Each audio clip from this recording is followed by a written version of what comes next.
ਆਪ ਜੀ ਦੇਖ ਰਹੇ ਹੋ ਸਿੱਖ ਚੈਨਲ। ਮੈਂ ਹਾਂ ਗੁਰਵਿੰਦਰ ਸਿੰਘ, ਪ੍ਰੋਗਰਾਮ ਲੈ ਕੇ ਹਾਜ਼ਰ ਹੋਇਆ ਹਾਂ। ਇਹ ਹਮਾਰਾ ਜੀਵਣਾ।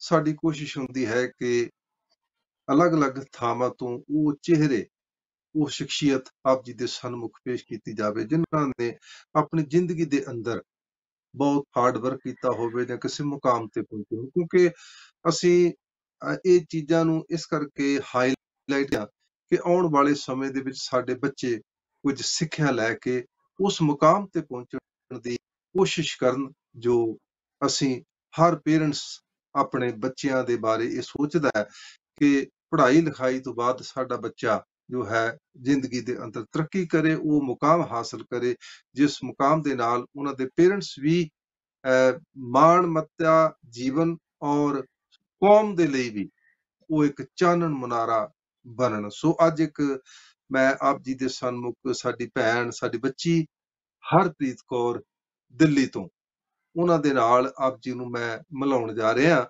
ਸੋ ਹਰਪ੍ਰੀਤ ਬੇਟੇ, ਆਪ ਜੀ ਦਾ ਸਿੱਖ ਚੈਨਲ ਤੇ ਸਵਾਗਤ ਹੈ। ਇਸ ਵਕਤ ਆਪ ਜੀ ਨੂੰ ਪੂਰੇ ਵਰਲਡ ਦੇ ਵਿੱਚ, ਯੂਰਪ, ਆਸਟ੍ਰੇਲੀਆ, ਕੈਨੇਡਾ, ਅਮਰੀਕਾ ਵਿੱਚ ਸੁਣਿਆ ਜਾ ਰਿਹਾ। ਸੋ ਆਪ ਜੀ ਦਾ ਸਿੱਖ ਚੈਨਲ ਦੇ ਇਸ ਪ੍ਰੋਗਰਾਮ ਇਹ ਹਮਾਰਾ ਜੀਵਨਾ ਵਿੱਚ ਸਵਾਗਤ ਹੈ। ਆਪ ਜੀ ਨੂੰ ਕੀ ਸੰਗਤ ਨੂੰ ਗੁਰਫਤਿਹ ਪ੍ਰਵਾਨ ਹੋਏ।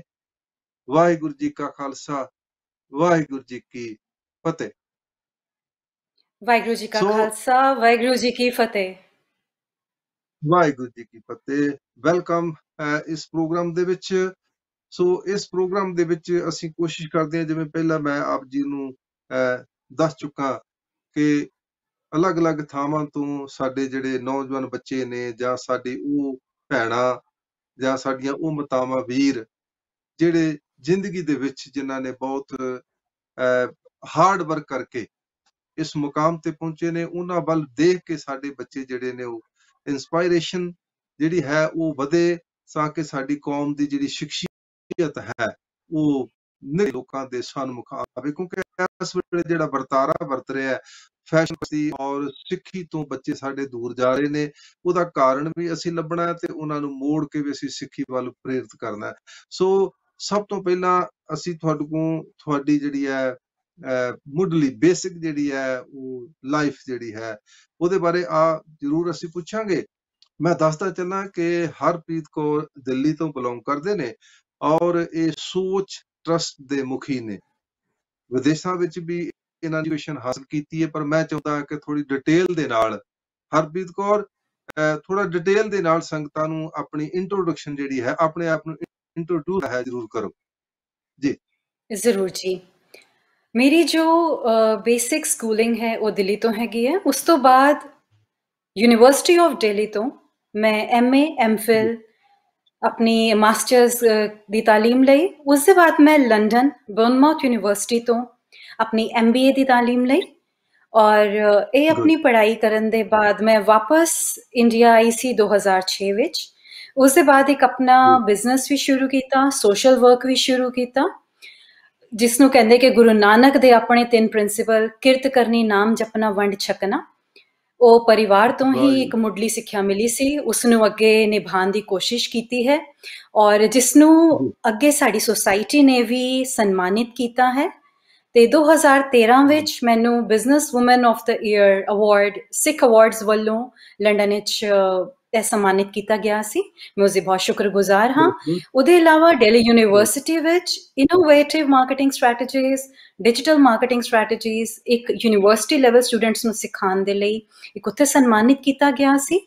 ਉਸ ਦੇ ਬਾਅਦ ਅਸੀਂ ਇੱਕ ਹੋਮ ਐਂਟਰਪ੍ਰਾਈਜ਼ਸ, ਹੋਮ ਇੰਡਸਟਰੀਜ਼, ਆਪਣੀ ਉਹਨਾਂ ਭੈਣਾਂ ਨੂੰ ਜੋ ਆਪਣੀ ਇੱਕ ਰੋਜ਼ਗਾਰ ਜਾਂ ਆਪਣੀ ਕਮਾਈ ਨਹੀਂ ਕਰ ਸਕਦੇ, ਉਹਨਾਂ ਨੂੰ ਇੱਕ ਡਿਗਨੀਫਾਈਡ ਸੋਰਸ ਆਫ ਇਨਕਮ ਪ੍ਰਦਾਨ ਕਰਨ ਦਾ ਇੱਕ ਅਸੀਂ ਉਚੇਚਾ ਸ਼ੁਰੂ ਕੀਤਾ ਸੀ, ਜਿਸ ਨੂੰ ਤਕਰੀਬਨ ਸਾਨੂੰ ਅੱਜ 8 ਤੋਂ 9 ਸਾਲ ਹੋ ਚੁੱਕੇ ਨੇ।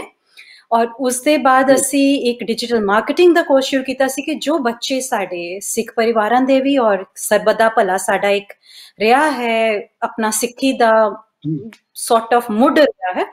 ਸੋ ਉਸ ਮੂਲ ਦੇ ਉੱਪਰ ਹਰ ਲੋਕ ਜਿਨ੍ਹਾਂ ਨੂੰ ਵੀ ਜ਼ਰੂਰਤ ਹੁੰਦੀ ਸੀ, ਉਹਨਾਂ ਨੂੰ ਡਿਜੀਟਲ ਤੇ ਉਸ ਮੁਕਾਮ ਤੱਕ ਪਹੁੰਚਾਣਾ ਕਿ ਉਹ 6 ਮਹੀਨੇ ਦੇ ਅੰਦਰ ਅੰਦਰ ਆਪ ਕਮਾਂਡ ਦੇ ਆਪਣੇ ਸੈਲਫ ਸਸਟੇਨੇਬਲ ਹੋ ਜਾਣ।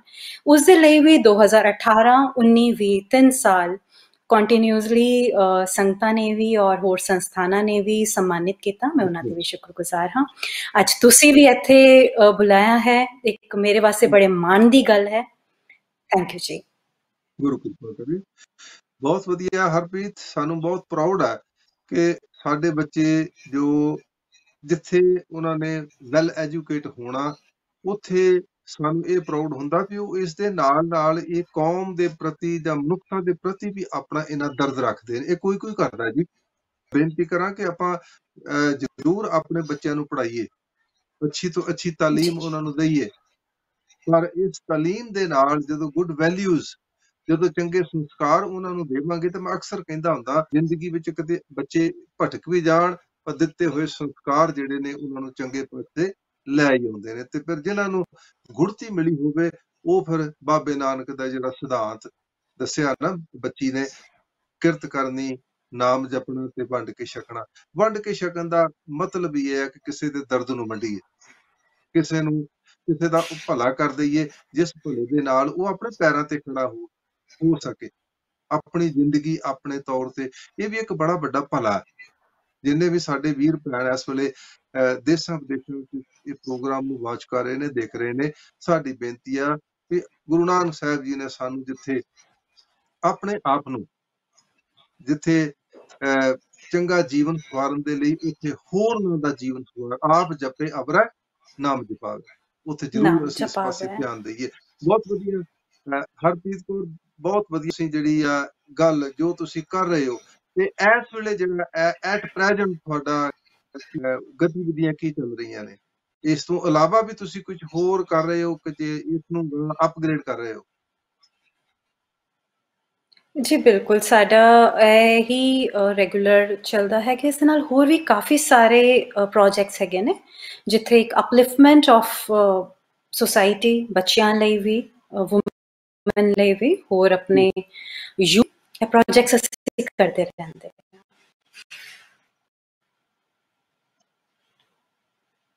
ਓਕੇ, ਬਹੁਤ ਬਹੁਤ ਖੁਸ਼ੀ ਆ ਤੁਹਾਡੇ ਕੋਲ ਇਹ ਵਿਚਾਰ ਸੁਣ ਕੇ। ਅਸੀਂ ਹੁਣ ਆਪਣੇ, ਕਿਉਂਕਿ ਸਾਡਾ ਜਿਹੜਾ ਐਟ ਪ੍ਰੈਜ਼ੈਂਟ ਜੋ ਸਿੱਖੀ ਦਾ ਵਰਤਾਰਾ ਚੱਲ ਰਿਹਾ, ਕੋਈ ਸ਼ੱਕ ਨਹੀਂ ਆ, ਵੱਡੇ ਵੱਡੇ ਕੀਰਤਨ ਦਰਬਾਰ, ਬਾਣੀ ਪੜ੍ਹੀ ਜਾ ਰਹੀ ਹੈ, ਗੁਰਦੁਆਰਾ ਸਾਹਿਬ, ਧਾਰਮਿਕ ਸਥਾਨਾਂ ਤੇ ਵੀ ਅਸੀਂ ਜਾ ਰਹੇ ਹਾਂ, ਬਹੁਤ ਸਾਰੇ ਪਰਿਵਾਰ ਸਿੱਖੀ ਨਾਲ ਜੁੜੇ ਨੇ, ਕੋਈ ਨਹੀਂ, ਅਸੀਂ ਪੋਜ਼ਿਟਿਵਲੀ ਗੱਲ ਵੀ ਲੈਂਦੇ ਹਾਂ।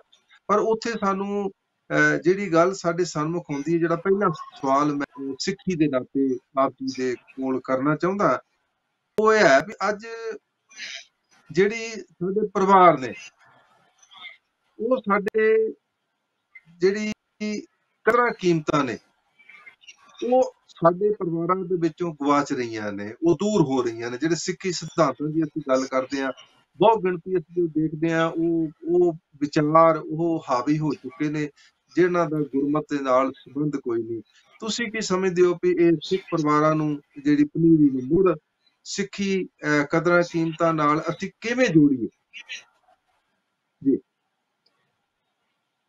ਇਸ ਦੇ ਜਵਾਬ ਵਿੱਚ ਮੈਂ ਪਹਿਲਾਂ ਸ਼ੁਰੂਆਤ ਕਰਾਂਗੀ ਕਿ ਗੁਰੂ ਨਾਨਕ ਨੂੰ ਇੱਕ ਸਿੱਖੀ ਵੱਖਰਾ ਫੇਥ, ਇੱਕ ਵੱਖਰਾ ਧਰਮ ਜਾਂ ਅਸੀਂ ਮਜ਼ਹਬ ਜਿਹਨੂੰ ਕਹਿੰਦੇ ਆ, ਉਹ ਬਣਾਉਣ ਦੀ ਲੋੜ ਕਿਉਂ ਪਈ। ਮੈਂ ਥੋੜਾ ਜਿਹਾ ਪਿਛੋਕੜ ਵੱਲ ਤੁਹਾਨੂੰ ਲੈ ਕੇ ਜਾਵਾਂਗੀ ਕਿ ਉਸ ਟਾਈਮ ਤੇ ਸਾਡੇ ਹਾਲਾਤ ਕੀ ਸਨ। ਉਸ ਟਾਈਮ ਤੇ ਸਾਡੇ ਜੋ ਹਾਲਾਤ ਸਨ, ਉਹ ਇੱਕ ਧਾਰਮਿਕ ਤੌਰ ਤੇ, ਜੈਂਡਰ ਦੇ ਤੌਰ ਤੇ, ਜਾਤ ਪਾਤ ਦੇ ਤੌਰ ਤੇ ਲੋਕਾਈ ਨੂੰ ਵੰਡਿਆ ਹੋਇਆ ਸੀ।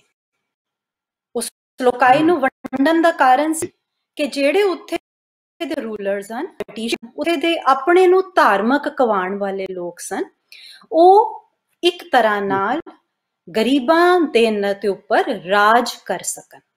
ਠੀਕ ਹੈ ਜੀ। ਔਰ ਉਸ ਨੂੰ ਰਾਜ ਕਰਾਉਣ ਦਾ ਤਰੀਕਾ ਕੀ ਸੀ ਕਿ ਲੋਕਾਈ ਨੂੰ ਡਰਾ ਦੋ ਧਰਮ ਦੇ ਨਾਮ ਤੇ, ਰੱਬ ਦੇ ਨਾਮ ਤੇ। ਜੇ ਉਹ ਡਰ ਜਾਣਗੇ ਤੇ ਉਹਨਾਂ ਦੇ ਅੰਡਰ ਰਹਿਣਗੇ। ਹੁਣ ਅਸੀਂ ਦੂਜੇ ਪਾਸੇ ਜਾਂਦੇ ਹਾਂ ਕਿ ਜੇ ਲੋਕਾਈ ਵਿੱਚ ਇੱਕ ਨਿਰਭਉ, ਜੋ ਸਾਨੂੰ ਗੁਰਬਾਣੀ ਸਿਖਾਉਂਦੀ ਹੈ, पै काहू को देत नह पैमाना तान। जे उस लोकाई विच निरपौता होंदी ते ਉਹ ਰਾਜ नहीं कर पांदे। होर रब दे नाम जपन नाल की हुंदा है? ਸਰਬ ਰੋਗ का औखद नाम। जे नाम जपन नाल ਸਾਰੇ ਰੋਗ ਮਿਟ ਜਾਣਗੇ, ਹੀਲਿੰਗ ਹੋ ਜਾਏਗੀ। ਤੇ ਉੱਥੇ ਦੇ ਜੋ ਤਾਂਤਰਿਕ ਸਨ, ਉਹਨਾਂ ਦੇ ਤੰਤਰ ਮੰਤਰ ਸਨ, ਉਹਨਾਂ ਦਾ ਕਿਸੇ ਤੇ ਕੋਈ ਜ਼ੋਰ ਨਹੀਂ ਚੱਲਣਾ ਸੀ। ਤੀਜੀ ਗੱਲ, ਨਿਰਵੈਰਤਾ ਦੀ ਗੱਲ। ਅਵਲ ਅਨੂਰ ਉਪਾਇਆ ਕੁਦਰਤ ਕੇ ਸਭ ਬੰਦੇ, ਏਕ ਨੂੰ ਸਭ ਜਗ ਉਪਜਿਆ ਕੌਣ ਭਲੇ ਕੋ ਮੰਦੇ।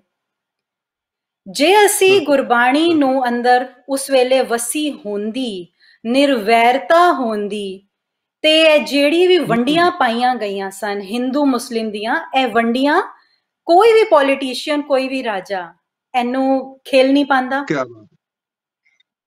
ਇਹ ਸਾਰੀਆਂ ਚੀਜ਼ਾਂ ਜੋ ਉਸ ਟਾਈਮ ਤੇ ਚੱਲ ਰਹੀਆਂ ਸਨ, ਉਹਨਾਂ ਸਾਰਿਆਂ ਨੂੰ ਗੁਰੂ ਨਾਨਕ ਨੇ ਖੰਡਿਆ ਔਰ ਉਹਨਾਂ ਨੇ ਇੱਕ ਕਹਿੰਦੇ ਨਾ ਉਪਦੇਸ਼ ਦੇ ਦਿੱਤਾ, ਛੋਡੀ ਲੈ ਪਾਖੰਡਾ ਨਾਮ ਲਈਏ ਜਾਏ ਤਰੰਦਾ। ਐਸਾ ਅਗਰ ਅਸੀਂ ਦੇਖੀਏ ਕਿ ਇੱਕ ਤੁਕ ਹੈ, ਪਰ ਜੇ ਅਸੀਂ ਗਹਿਰਾਈਆਂ ਵਿੱਚ ਉਤਰ ਜਾਈਏ, ਬਾਬਾ ਨਾਨਕ ਕਹਿੰਦੇ ਹੈ, ਗੁਰੂ ਨਾਨਕ, ਪੀਰ ਨਾਨਕ, ਹਰ ਧਰਮ ਵਿੱਚ ਉਹਨਾਂ ਨੂੰ ਇੱਕ ਵੱਖਰੇ ਨਾਮ ਨਾਲ ਸੱਦਿਆ ਗਿਆ ਹੈ, ਪਹਿਚਾਣਿਆ ਗਿਆ ਹੈ, ਪਿਆਰ ਕੀਤਾ ਗਿਆ ਹੈ। ਗੁਰੂ ਨਾਨਕ ਜੋ ਸਾਡੀ ਗੁਰਬਾਣੀ ਵਿੱਚ ਗੁਰੂ ਦਾ ਪਦ ਹੈ, ਜੇ ਗੁਰੂ ਨਾਨਕ ਦੇ ਲਫ਼ਜ਼ਾਂ ਵਿੱਚ ਇੱਕ ਗੁਰਬਾਣੀ ਦੇ ਮੰਤਵ ਵਿੱਚ ਲਈਏ, ਜੇ ਪਾਖੰਡ ਜੋ ਉਸ ਟਾਈਮ ਦੇ ਬ੍ਰਾਹਮਣਵਾਦ, ਇਸਲਾਮ ਔਰ ਸਾਰੇ ਪਾਖੰਡ ਚੱਲ ਰਹੇ ਸਨ, ਜੇ ਉਹਨਾਂ ਪਾਖੰਡਾਂ ਨੂੰ ਛੱਡ ਦੋਗੇ, ਛੋਡੀ ਲੈ ਪਾਖੰਡਾ। ਹੁਣ ਮਨੁੱਖੇ ਜਨਮ ਦਾ ਮੰਤਵ ਸਮਝੀਏ, ਮਨੁੱਖੇ ਜਨਮ ਦਾ ਇੱਕ ਹੀ ਮੰਤਵ ਹੈ, ਨਾਮ ਲਈਏ ਜਾਏ ਤਰੰਦਾ। ਯਾਨੀ ਅਸੀਂ ਇਸ ਗੇੜੇ ਵਿੱਚੋਂ ਨਿਕਲ ਕੇ ਰੱਬ ਨਾਲ ਜੁੜਨਾ, ਇਸ ਮਨੁੱਖੀ ਜਨਮ ਦਾ ਜਾਂ ਮਨੁੱਖੇ ਦੇਹ ਦਾ ਇੱਕ ਮੰਤਵ ਹੈਗਾ।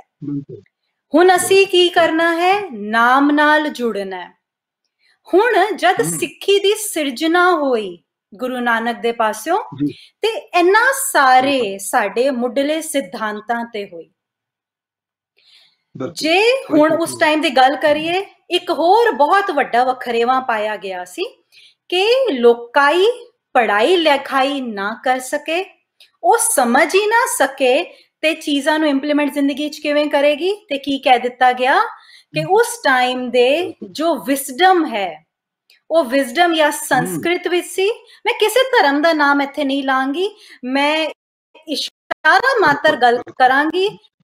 ਅਸੀਂ ਸਾਰੇ ਸਿਆਣੇ ਜਾਂ ਤੇ ਸੀ ਔਰ ਦਿੱਤਾ ਗਿਆ, ਜਾਂ ਤੇ ਤੁਸੀਂ ਉੱਚੀ ਜਾਤ ਦੇ ਹੋਵੋਗੇ, ਤੁਸੀਂ ਉਸ ਲੈਵਲ ਤੇ ਪਹੁੰਚੋਗੇ ਤਾਂ ਤੁਸੀਂ ਇਹ ਮੰਤਰਾਂ ਦਾ ਜਾਪ ਕਰ ਸਕੋਗੇ। ਇੱਕ ਪਦਵੀ ਦੇ ਦਿੱਤੀ ਗਈ, ਮੈਂ ਪਦਵੀ ਦਾ ਨਾਮ ਨਹੀਂ ਲਵਾਂਗੀ। ਦੂਜੇ ਪਾਸੇ ਅਰਬੀ ਫਾਰਸੀ ਵਿੱਚ ਪਾ ਦਿੱਤਾ ਗਿਆ। ਪਹਿਲੇ ਤੇ ਲੋਕਾਈ ਨੂੰ ਪੜ੍ਹਨ ਲਿਖਣ ਦਾ ਹੱਕ ਨਹੀਂ ਦਿੱਤਾ ਗਿਆ। ਜੇ ਹੱਕ ਦਿੱਤਾ ਗਿਆ ਤੇ ਅਰਬੀ ਫਾਰਸੀ ਤੱਕ ਦੇ ਲੈਵਲ ਤੱਕ ਨਹੀਂ ਪਹੁੰਚਾਇਆ ਗਿਆ। ਹੁਣ ਗੁਰੂ ਨਾਨਕ ਨੇ ਕੀ ਕੀਤਾ? ਸਿੱਖੀ ਦੀ ਸਿਰਜਣਾ ਕਿਉਂ ਹੋਈ? ਸਾਡਾ ਮੂਲ ਕੀ ਹੈ? ਪਹਿਲੇ ਉਸ ਦਾ ਜਵਾਬ ਦੇਵਾਂਗੀ ਜਾਂ ਉਸ ਦੇ ਬਾਰੇ ਗੱਲ ਕਰਾਂਗੀ। ਉਸ ਦੇ ਬਾਅਦ ਮੈਂ ਆਵਾਂਗੀ ਕਿ ਅਸੀਂ ਆਪਣੀ ਸਿੱਖੀ ਵੱਲ ਕਿਵੇਂ ਮੁੜੀਏ ਜਾਂ ਸਾਨੂੰ ਲੋੜ ਵੀ ਹੈ ਮੁੜਨ ਦੀ। ਗੁਰੂ ਨਾਨਕ ਨੇ ਸਭ ਤੋਂ ਪਹਿਲਾਂ ਵਿਜ਼ਡਮ, ਗੁਰਬਾਣੀ, ਜਿਹਨੂੰ ਰੱਬ ਤੱਕ ਪਹੁੰਚਣ ਦਾ ਰਸਤਾ ਕਹਿੰਦੇ ਹਾਂ, connection between human and God, ਉਸਨੂੰ ਪੰਜਾਬੀ ਵਿੱਚ ਗੁਰਮੁਖੀ ਲਿਪੀ ਨੂੰ ਦੀ ਕਾਢ ਕਰਕੇ ਗੁਰਮੁਖੀ ਲਿਪੀ ਵਿੱਚ ਲਿਖਿਆ ਗਿਆ, ਜਿਹਨੂੰ ਉਹਨਾਂ ਨੇ ਬਾਰਿਸ਼ ਦਾ ਪਾਣੀ, ਗੁਰਬਾਣੀ ਕਹਿੰਦੀ ਹੈ ਕਿ ਗੁਰਬਾਣੀ ਬਾਰਿਸ਼ ਦਾ ਪਾਣੀ ਹੈ, ਸਭ ਦੇ ਲਈ ਸਾਂਝੀ ਹੈ। ਤੁਸੀਂ ਕਿਸੇ ਵੀ ਜਾਤ ਦੇ ਹੋ, ਕਿਸੇ ਵੀ ਜੈਂਡਰ ਦੇ ਹੋ, ਕਿਸੇ ਵੀ ਥਾਂ ਤੇ ਰਹਿਣ ਵਾਲੇ ਹੋ, ਇਹ ਗੁਰਬਾਣੀ ਜੇ ਤੁਸੀਂ ਗੁਰਮੁਖੀ ਪੜ੍ਹਨੀ ਜਾਣਦੇ ਹੋ ਤੁਹਾਡੇ ਲਈ, ਔਰ ਤੁਸੀਂ ਰੱਬ ਤੱਕ ਪਹੁੰਚ ਸਕਦੇ ਹੋ। ਤਾਂ ਜੋ ਗੁਰਸਿੱਖੀ, ਜੋ ਸਿੱਖੀ ਦੀ ਸਿਰਜਣਾ ਹੋਈ, ਉਹ ਬਾਰਿਸ਼ ਦੇ ਪਾਣੀ ਵਾਂਗ ਪੂਰੀ ਲੋਕਾਈ ਵਾਸਤੇ ਸੀ, ਗੁਰਮੁਖੀ ਲਿਪੀ ਵਿੱਚ ਸੀ, ਜੋ ਉਸ ਟਾਈਮ ਦੀ ਰੋਜ਼ਮर्रा ਦੀ ਭਾਸ਼ਾ ਸੀ। ਕਿਉਂਕਿ ਉਸ ਟਾਈਮ ਤੇ ਪੰਜਾਬੀ ਭਾਸ਼ਾ ਨੂੰ ਬੋਲਿਆ ਜਾਂਦਾ ਸੀ, ਭਾਵੇਂ ਲਿਪੀ ਸ਼ਾਹਮੁਖੀ ਹੋਵੇ, ਭਾਵੇਂ ਲਿਪੀ ਕੋਈ ਤੁਹਾਡੀ ਦੇਵਨਾਗਰੀ ਹੋਵੇ, ਪਰ ਪੰਜਾਬੀ ਭਾਸ਼ਾ ਨੂੰ ਲੋਕ ਪੜ੍ਹਦੇ ਵੀ ਸਨ, ਸੁਣਦੇ ਵੀ ਸਨ, ਸਮਝਦੇ ਵੀ ਸਨ। ਗੁਰਮੁਖੀ ਕਿਆ ਲਿਪੀ ਬਾਤ ਨੇ ਹੈ, ਉਸ ਨੂੰ ਬਿਲਕੁਲ। ਸਾਰਿਆਂ ਦੇ ਪੜ੍ਹਨ ਲਿਖਣ ਵਾਸਤੇ ਬਣਾ ਦਿੱਤਾ। ਸੋ ਇਹ ਸਾਡੀ ਸਿੱਖੀ ਦਾ ਮੂਲ ਹੈ। ਹੁਣ ਮੈਂ ਆਂਦੀ ਆ ਬਿਲਕੁਲ ਆਪਣੀ ਪਨੀਰੀ ਆਪਣੇ ਪਰਿਵਾਰਾਂ ਵਾਲੇ ਪਾਸੇ, ਜੋ ਤੁਸੀਂ ਮੇਰੇ ਤੋਂ ਸਵਾਲ ਕੀਤਾ ਹੈ ਕਿ ਉਹਨਾਂ ਨੂੰ ਇਸ ਦੇ ਨਾਲ ਜੁੜਨ ਦੀ ਲੋੜ ਹੈ। ਪਹਿਲੀ ਗੱਲ, ਉਹ ਕਿਉਂ ਹੈ? ਇਹ ਜੋ ਸਾਡੀ ਜੀ ਇੱਕ ਪਨੀਰੀ ਸੀ, ਸਾਡੇ ਪਰਿਵਾਰ ਸਨ, ਸਾਨੂੰ ਜੀ ਮਿੱਠਤ ਨੀਵੀਂ ਨਾਨਕਾ ਗੁਣ ਚੰਗਿਆਈਆਂ ਤਤ, ਸਾਨੂੰ ਵਿਜ਼ਡਮ ਨਵ 18 ਸਿੱਧੀ ਪਿੱਛੇ ਨਾ ਫਿਰੇ ਜੋਹਰ ਹਿਰਦੈ ਸਦਾ ਵਸਾਏ, ਸਮੂਹ ਤੇ ਬਣਾਇਆ ਗਿਆ ਸੀ। ਪਰ ਅੱਜ ਸਾਡੀ ਸਿੱਖੀ ਦਾ ਕੀ ਹੋ ਗਿਆ? ਜਿਨ੍ਹਾਂ ਚੀਜ਼ਾਂ ਤੋਂ ਸਾਨੂੰ ਵਰਜਿਆ ਸੀ, ਜਿਨ੍ਹਾਂ ਪਖੰਡਾਂ ਤੋਂ ਹਟਾਉਣ ਵਾਸਤੇ ਸਿੱਖੀ ਦੀ ਸਿਰਜਣਾ ਹੋਈ ਸੀ, ਮੈਨੂੰ ਦੁੱਖ ਹੁੰਦਾ ਕਹਿੰਦੇ ਆ ਕਿ ਸਾਡੇ ਆਪਣੇ ਸਿੱਖ ਵਾਪਸ ਉੱਥੇ ਪਹੁੰਚ ਗਏ ਨੇ। ਉਹ ਕੀ ਕਹਿੰਦੇ ਨੇ? ਸਰਮਾਇਆ ਕਮਾ ਲੋ। ਜੇ ਮੈਂ ਪੈਸਾ ਵਾਲਾ ਹਾਂ ਤਾਂ ਮੈਂ ਟਿਕਟ ਲੈ ਸਕਦਾ, ਮੈਨੂੰ ਪ੍ਰਬੰਧ ਦੇ president, vice president, office bearer ਦੀ ਸੀਟ ਮਿਲ ਜਾਏਗੀ। ਕਿਉਂ? ਕਿਉਂਕਿ ਅੱਜ ਅਸੀਂ ਗੁਰਦੁਆਰੇ ਗੋਲਕਾਂ ਤੱਕ ਸੀਮਿਤ ਕਰ ਦਿੱਤੇ हैं। और जिथे पैसा है, जिथे पावर है, उत्थे करप्शन ते होएगी होएगी ना, क्योंकि मनुखी हाँ ते असीं मनुखी, साडा बेस ते होई हैगा। एक इंग्लिश दी साडी ईडियम या फ्रेज हैगी है, if you want to check the character of a person, give them power। वो अपना आचरण दी असलियत दिखा देगा। ठीक है जी, बिल्कुल। ਹੁਣ ਆਂਦੀ ਹੈ ਜੀ ਤੁਹਾਡੇ ਗੱਲ ਵਾਲੇ ਪਾਸੇ ਕਿ ਅਸੀਂ ਮੈਂ ਉਹੀ ਇਸ ਟਾਈਮ ਤੇ ਹਾਂਜੀ ਉਹੀ ਗੱਲ ਕਰਨ ਲੱਗਾ। ਬਿਲਕੁਲ ਤੁਸੀਂ ਉਹੀ ਪੁਆਇੰਟ ਜਿਹੜਾ ਉੱਥੇ ਲੈ ਕੇ ਆਂਦਾ, ਅਗਲੇ ਸਵਾਲ ਦਾ ਜਿਹੜਾ ਜਵਾਬ ਇੱਥੋਂ ਹੀ ਨਿਕਲ ਕੇ ਆਉਂਦਾ। ਗੁਰੂ ਕੀ ਸਿੱਖੋ, ਸਿੱਖੀ ਦੀ ਜਿਹੜੀ ਬੁਨਿਆਦ ਬਾਬੇ ਨਾਨਕ ਨੇ 239 ਸਾਲ ਦਾ ਸਮਾਂ ਲਾ ਕੇ ਨਾ ਵੱਖ-ਵੱਖ ਜਾਮਿਆਂ ਦੇ ਵਿੱਚ ਸਾਹਿਬ ਨੇ ਰੱਬ ਦੀਆਂ ਗੱਲਾਂ, ਜਿੰਨਾ ਮੈਂ ਗੱਲ ਮੇਰੀ ਕਹਿਣ ਦਾ ਮਤਲਬ ਸਮਝਿਓ ਵੀ ਜਿਹੜੀ ਬੱਚੀ ਨੇ ਗੱਲ ਕੀਤੀ ਆ, ਜਿਨ੍ਹਾਂ ਕੁਰੀਤੀਆਂ ਤੋਂ, ਜਿਨ੍ਹਾਂ ਵਹਿਮਾਂ ਭਰਮਾਂ ਪਖੰਡਾਂ ਤੋਂ ਸਾਨੂੰ ਹੋੜਿਆ ਸੀ, ਬਲਕਿ ਲੁਕਾਈ ਨੂੰ ਹੋੜਿਆ ਸੀ, ਤੇ ਜੇ ਉਹਦੇ ਕਹਾਉਣ ਵਾਲੇ ਸਿੱਖ ਹੀ ਕਰਮ ਕਰਨਗੇ ਤੇ ਫਿਰ ਕਾਹਦਾ ਸਿੱਖ ਤੇ ਕਾਹਦੀ ਸਿੱਖੀ ਆ? ਗੱਲ ਤੇ ਇੱਥੇ ਖੜੀ ਹੈ ਨਾ। ਸਿੱਖ ਨੇ ਤੇ ਇੱਕ ਆਪਣੀ ਸ਼ਖਸੀਅਤ ਦੇ ਵਿੱਚੋਂ ਉਹ ਗੱਲ ਸਨਮੁਖ ਲੈ ਕੇ ਆਉਣੀ ਸੀ ਵੀ ਸਾਡਾ ਧਰਮ ਬਈ, ਸਾਡਾ ਨਿਰਮਲ ਪੰਥ ਜਿਹੜਾ ਇਹ ਅਲੱਗ ਹੈ, ਨਿਰਾਲਾ ਹੈ, ਤੇ ਜੇ ਅਸੀਂ ਵੀ ਉਹੀ ਕੁਝ ਕਰਨਾ ਹੈ ਜੋ ਦੂਸਰੇ ਕਰ ਰਹੇ ਨੇ ਤੇ ਫਿਰ ਨਿਆਰਾਪਨ ਥੋੜਾ ਰਿਹਾ ਸਿੱਖੀ ਦਾ। ਫਿਰ ਤੇ ਬੱਚੇ ਜਿਹੜਾ ਦੂਸਰਾ ਸਵਾਲ ਹੈ, ਕਿਉਂਕਿ ਸਮੇਂ 'ਚ ਰਹਿ ਕੇ ਅਸੀਂ ਗੱਲ ਕਰੀਏ ਨਾਲ ਹੀ ਰਲਦਾ ਮਿਲਦਾ, ਤੁਸੀਂ ਜਿਹੜੀ ਗੱਲ ਕਹੀ ਹੈ ਕਿਤੇ ਇਹੀ ਕਾਰਨ ਤੇ ਨਹੀਂ ਕਿ ਜਿਹੜਾ ਦੂਸਰਾ ਸਵਾਲ ਹੈ ਕਿ ਸਾਡੇ ਜਿਹੜੀ ਚੌਧਰ ਦੀ ਭੁੱਖ ਹੈ, ਜਿਹੜੀ ਪੈਸੇ ਦੀ ਸ਼ੋਹਰਤ ਹੈ, ਕਿਸੇ ਪਦਵੀ ਦੀ ਨੂੰ ਮਿਲ ਜਾਵੇ ਟਿਕਟ, ਜਿਹੜੀ ਤੁਸੀਂ ਗੱਲ ਕੀਤੀ ਆ, ਜੇ ਸਾਡੇ ਬੱਚੇ ਸਿੱਖੀ ਤੋਂ ਦੂਰ ਜਾ ਰਹੇ ਨੇ, ਉਹਦਾ ਕੀ ਕਾਰਨ ਹੈ? ਕਿ ਇਹੀ ਕਾਰਨ ਹੈ ਕਿ ਹੋਰ ਵੀ ਕਾਰਨ ਨੇ? ਜੀ ਜੀ, ਉਸਦਾ ਜੋ ਕਾਰਨ ਹੈਗਾ ਮੈਂ ਉਹਨੂੰ 3-4 ਲੈਵਲਸ ਤੇ ਤੁਹਾਡੀ ਡਿਸਕਸ ਕਰਾਂਗੀ। ਮੈਂ ਥੋੜੇ ਜਿਹੇ ਪੁਆਇੰਟਸ ਲਿਖੇ, ਮੈਂ ਪੜ੍ਹ ਰਹੀ ਹਾਂ, ਮਾਫੀ ਚਾਹਾਂਗੀ ਕਿ ਮੈਂ ਸਮੇਂ ਵਿੱਚ ਰਹਿ ਕੇ ਗੱਲ ਕਰ ਸਕਾਂ। ਜੇ ਅਸੀਂ 3 ਲੈਵਲਸ ਤੇ ਆਪਣੇ ਵਾਤਾਵਰਣ ਨੂੰ ਵੰਡ ਦਈਏ, ਪ੍ਰਬੰਧਕ ਲੈਵਲ ਤੇ, ਪ੍ਰਚਾਰਕ ਲੈਵਲ ਤੇ ਪਰਿਵਾਰਕ ਲੈਵਲ ਤੇ, ਸਾਡੀ ਇਸ ਟਾਈਮ ਤੇ ਸਿੱਖੀ ਦੀ ਇਨ ਤਿੰਨੋਂ ਲੈਵਲਸ ਤੇ ਸਾਨੂੰ ਕਹਿੰਦੇ ਨਾ ਕੰਮ ਕਰਨ ਦੀ ਜ਼ਰੂਰਤ ਹੈ। ਇਸ ਦੀ ਜੜ੍ਹਾਂ ਤੱਕ ਜਾਣ ਦੀ ਜ਼ਰੂਰਤ ਹੈ। ਕਹਿੰਦੇ ਅਸੀਂ ਆਪਣੇ ਬੱਚਿਆਂ ਨੂੰ, ਆਪਣੀ ਪਨੀਰੀ ਦੀ ਜਦ ਤੁਸੀਂ ਗੱਲ ਕੀਤੀ, ਉਹਨਾਂ ਨੂੰ ਉਹ ਚੀਜ਼ ਕਰਨ ਲਈ ਕਹਿ ਰਹੇ ਹਾਂ ਜੋ ਅਸੀਂ ਦਿਖਾ ਨਹੀਂ ਰਹੇ। ਅਸੀਂ ਕਹਿੰਦੇ ਨਾ ਸੀਇੰਗ ਇਜ਼ ਬਿਲੀਵਿੰਗ। ਅਸੀਂ ਦਿਖਾ ਕੁਝ ਹੋ ਰਹੇ ਹਾਂ ਤੇ ਕਹਿ ਰਹੇ ਹਾਂ ਸਿੱਖੀ ਨਾਲ ਜੁੜ ਜਾਓ। ਉਹ ਸੁਣ ਵੀ ਰਹੇ ਨੇ, ਸੋਹਣੇ ਵੀ ਬਹੁਤ ਲੱਗ ਰਹੇ ਨੇ ਸਾਡੇ ਸ਼ਬਦ, ਪਰ ਕਿਹੜੀ ਸਿੱਖੀ ਨਾਲ? ਅੱਜ ਵੱਡੇ ਸਾਡੇ ਆਪਣੇ ਹੀ ਉਹਨਾਂ ਦੇ ਬਰਥਡੇ ਤੇ ਕੇਕ ਕੱਟ ਰਹੇ ਨੇ, ਪਾਰਟੀਆਂ ਕਰ ਰਹੇ ਨੇ, ਸ਼ਰਾਬਾਂ, ਨੌਨ ਵੈਜ ਖੁੱਲਾ ਚੱਲ ਰਿਹਾ। ਮੈਨੂੰ ਸ਼ਰਮ ਆਉਂਦੀ ਹੈ ਕਹਿੰਦੇ ਨੂੰ, ਇਹ ਬਜਰ ਕੁਰੈਤ ਹੈ। ਪਰ ਅੱਜ ਤੁਸੀਂ ਅਗਰ ਦੇਖੋ, ਸਾਡੀ ਸਿੱਖੀ ਦੇ ਨਾਮ ਨਾਲ ਜੁੜੇ ਸਾਰੇ ਚੈਂਬਰ, ਸਾਰੇ ਕਾਉਂਸਲ ਦੇ ਤੁਸੀਂ ਅਗਰ ਮੁਖੀਆਂ ਨੂੰ ਦੇਖ ਲਓ, ਉਹਨਾਂ ਦਾ ਰੋਜ਼ ਸ਼ਾਮੀ ਆਪਣੀ ਇੱਕ ਪੈਗ ਲਾਉਣ ਦਾ ਆਪਣਾ ਇਹ ਕੰਮ ਹੁੰਦੇ ਹੈ। ਕੀ ਉਹਨਾਂ ਨੂੰ ਇਹ ਸ਼ੋਭਦਾ ਹੈ? ਔਰ ਜੇ ਉਹ ਕਰ ਰਹੇ ਨੇ ਤੇ ਕੀ ਉਹਨਾਂ ਦੇ ਬੱਚੇ ਇਸ ਤੋਂ ਇੱਕ ਨੰਬਰ ਹੋਰ ਅੱਗੇ ਵੱਧ ਕੇ ਨਹੀਂ ਕਰਨਗੇ? ਸਭ ਤੋਂ ਪਹਿਲੇ ਸਾਨੂੰ ਨਾ ਪ੍ਰਬੰਧਕ ਲੈਵਲ ਤੇ ਇੱਕ ਚੀਜ਼ ਦੇਖਣੀ ਪਏਗੀ ਕਿ ਜਿਨ੍ਹਾਂ ਨੂੰ ਅਸੀਂ ਪ੍ਰਬੰਧਕ ਦੀ ਟਿਕਟ ਦੇ ਰਹੇ ਹਾਂ, ਉਹਨਾਂ ਦਾ ਪਹਿਲਾ ਸਾਡਾ ਟੈਸਟ ਹੋਣਾ ਚਾਹੀਦਾ ਕਿ ਉਹਨਾਂ ਨੂੰ ਨਿਤਨੇਮ ਕੰਠ ਹੈ, ਕਿ ਉਹ ਸਹਿਜ ਪਾਠ ਕਰਦੇ ਨੇ, ਕਿ ਉਹਨਾਂ ਨੂੰ ਗੁਰਬਾਣੀ ਦੇ ਮੀਨਿੰਗ ਆਉਂਦੇ ਨੇ, ਕਿ ਉਹਨਾਂ ਦੀ ਜੀਵਨ ਜਾ ਸਿੱਖੀ ਵਾਲੀ ਹੈ। ਅਗਰ ਹਾਂ ਤਾਂ ਉਹਨਾਂ ਦਾ ਸਰਮ ਸਿੱਖੀਆਂ ਜਾਣ ਜਾਂ ਨਾ ਵੀ ਦੇਖੇ ਜਾਣ, ਕੋਈ ਫਰਕ ਨਹੀਂ ਪਏਗਾ, ਕਿਉਂਕਿ ਵਿੱਚ ਰੱਬ ਨੇ ਕਹਿੰਦੇ ਨਾ ਇੰਨਾ ਪੈਸਾ, ਇੰਨੀ ਬਰਕਤਾਂ, ਸਾਡੀ ਉਹ 20 ਰੁਪਏ ਦੀ FDR ਅਜੇ ਤੱਕ ਚੱਲ ਰਹੀ ਹੈ, ਅਸੀਂ ਜਿੰਨਾ ਮਰਜ਼ੀ ਕਮਾਈਏ ਖਰਚੀਏ ਸਾਡਾ ਵਧਿਆ ਜਾਏਗਾ। ਪਰ ਜੇ ਸਾਡੇ ਪ੍ਰਬੰਧਕਾਂ ਦੇ ਅੰਦਰ ਸਿੱਖੀ ਹੈ, ਉਹਨਾਂ ਨੂੰ ਨਿਤਨੇਮ ਆਉਂਦਾ ਹੈ, ਨਿਤਨੇਮ ਦੇ ਅਰਥ ਆਉਂਦੇ ਨੇ, ਬਾਣੀ ਦੇ ਅਰਥ ਆਉਂਦੇ ਨੇ, ਤਾਂ ਹੀ ਉਹ ਅੱਗੇ ਪ੍ਰਚਾਰਕਾਂ ਨੂੰ ਉਸ ਹਿਸਾਬ ਤੇ ਲੈ ਸਕਣਗੇ। ਸੋ ਪਹਿਲਾ ਸਾਡਾ ਲੈਵਲ ਹੋ ਗਿਆ ਕਿ ਪ੍ਰਬੰਧਕਾਂ ਨੂੰ, ਹੁਣ ਸੰਗਤ ਨੂੰ, ਕਹਿੰਦੇ ਨਾ ਇੱਕ ਸਾਡੇ ਕਨਸਟੀਟਿਊਸ਼ਨ, ਹੁਣੇ ਅਸੀਂ ਗੁਰੂ ਪਾਤਸ਼ਾਹ ਹਰਗੋਬਿੰਦ ਸਾਹਿਬ ਜੀ ਦਾ ਸਾਡਾ ਗੁਰਪੁਰਬ ਗਿਆ ਹੈ, ਜਿਨ੍ਹਾਂ ਨੇ ਅਕਾਲ ਤਖਤ ਦੀ ਸਿਰਜਣਾ ਕੀਤੀ ਸੀ। ਅਕਾਲ ਤਖਤ ਮਤਲਬ ਕਨਸਟੀਟਿਊਸ਼ਨ ਆਫ ਸਿੱਖੀਜ਼ਮ। ਸਾਡੇ ਸੰਵਿਧਾਨ ਦੇ ਅੰਦਰ ਉਹ ਪ੍ਰਬੰਧਕ ਆਣ ਜਿਨ੍ਹਾਂ ਨੂੰ ਸਿੱਖੀ ਦੀ ਸਮਝ ਹੈ, ਪਹਿਲੀ ਗੱਲ। ਦੂਜੀ ਗੱਲ, ਪ੍ਰਚਾਰਕ ਲੈਵਲ। ਜੋ ਸਾਡਾ ਸੰਵਿਧਾਨ ਹੈ, ਅੱਜ ਸ਼ਾਇਦ 50% ਸਿੱਖਾਂ ਨੂੰ ਇਹ ਵੀ ਨਹੀਂ ਪਤਾ ਹੋਏਗਾ ਕਿ ਸਿੱਖਾਂ ਦੀ ਕਨਸਟੀਟਿਊਸ਼ਨ ਵੱਖਰੀ ਹੈ, ਜੋ ਕਿਸੇ ਦੇਸ਼, ਕਿਸੇ ਯੂਨਾਈਟਿਡ ਨੇਸ਼ਨ, ਕਿਸੇ ਵੀ ਕਨਸਟੀਟਿਊਸ਼ਨ ਦੇ ਅੰਡਰ ਨਹੀਂ ਆਉਂਦੀ।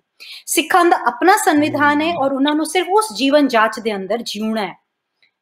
ਕੀ ਉਹ ਸੰਵਿਧਾਨ ਕੀ ਹੈ? ਕੀ ਸਾਡੇ ਪ੍ਰਚਾਰਕ ਪੂਰੀ ਸੰਗਤਾਂ ਤੱਕ ਇਹ ਮੈਸੇਜ ਪਹੁੰਚਾ ਪਾ ਰਹੇ ਨੇ? ਪਹਿਲੀ ਗੱਲ। ਦੂਜੀ ਗੱਲ, ਜੇ ਅਸੀਂ ਆਪਣੇ ਪ੍ਰਚਾਰਕਾਂ ਦੀ, ਮੈਂ ਉਹਨਾਂ ਦੀ ਬੜੀ ਇੱਜ਼ਤ ਕਰਦੀ ਹਾਂ, ਜੋ ਬੜਾ ਭਲੇ ਦਾ ਕੰਮ ਕਰੇ, ਉਹਨਾਂ ਨੇ ਆਪਣੀ ਜ਼ਿੰਦਗੀ ਨੂੰ ਪ੍ਰਚਾਰ ਵਾਲੇ ਪਾਸੇ ਲਗਾਇਆ, ਪਰ ਕੀ ਉਹ ਪ੍ਰਚਾਰਕ ਮਿੱਥਿਆ ਵੱਲ ਜੁੜੇ ਹੋਏ ਨੇ, ਕਹਾਣੀਆਂ ਵੱਲ ਜੁੜ ਰਹੇ ਨੇ, ਜਾਂ ਗੁਰਬਾਣੀ ਵੱਲ ਜੁੜ ਰਹੇ ਨੇ? ਕਿ ਉਹਨਾਂ ਦੀ ਕਥਾ ਦੇ ਅੰਦਰ ਗੁਰਬਾਣੀ ਹੈ, ਜੀਵਨ ਜਾਚ ਹੈ, ਜਾਂ ਮਿੱਥਿਅਕ ਕਹਾਣੀਆਂ ਨੇ? ਮੈਂ ਉੱਥੇ ਗਿਆ ਜੀ, ਉਹਨਾਂ ਨੇ, ਮੇਰੇ ਪਰਿਵਾਰ ਨੇ ਮੈਨੂੰ ਇੰਨੀ ਇੱਜ਼ਤ ਦਿੱਤੀ, ਇੰਨਾ ਖਿਲਾਇਆ ਪਿਲਾਇਆ ਜੀ। ਕੀ ਤੁਹਾਡਾ ਇਹ ਕੰਮ ਹੈਗਾ ਹੈ? ਜੇ ਹੈ ਵੀ ਤੇ ਕੀ ਇਹ ਕਥਾ ਦਾ ਵਿਸ਼ਾ ਹੈ? ਹੁਣ ਤੀਜੇ ਲੈਵਲ ਤੇ ਆਉਂਦੇ ਹਾਂ ਜੀ, ਪਰਿਵਾਰਕ ਲੈਵਲ।